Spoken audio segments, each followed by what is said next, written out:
It was a message of unity today from Pope Benedict XVI as he celebrated his first Mass as head of the Catholic Church.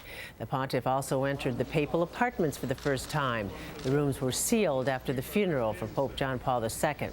And as he did yesterday, the new pope maintained a humble and conciliatory tone.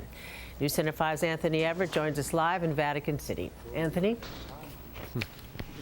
Natalie, thank you. The Pope talked today about reaching out to other religions and also uniting all Christians. It really seemed in his language today that he was trying to at least appear more as a moderate, less as the conservative that he has been labeled.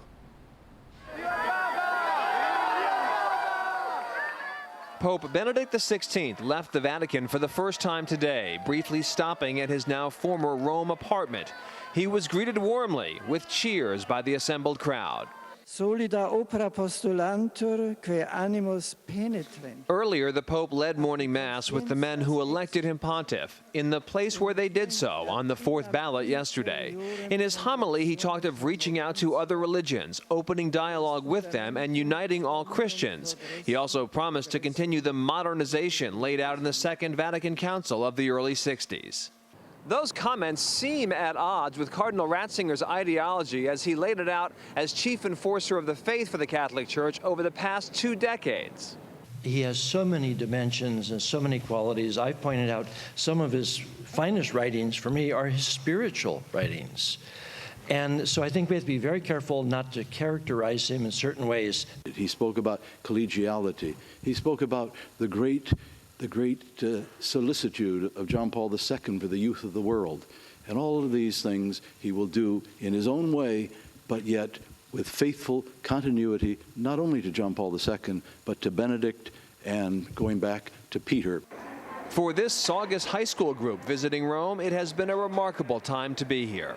I'm a history teacher, so it's unbelievable. Even though not all of our students are Catholic or even Christian, everyone recognizes it's an important moment. So to be able to, now have a personal anecdote to go with it, my students will, I think, understand. I have pictures as well, so they'll understand and appreciate it a lot more. ABC and Channel 5. Concerns for the pontiff.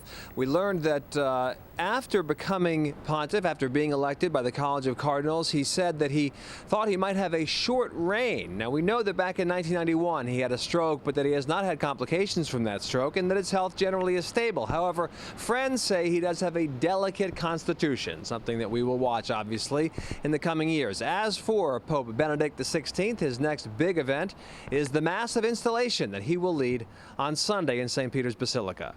Reporting live from Vatican City, I'm Anthony Everett. News Center 5. Natalie, back to you.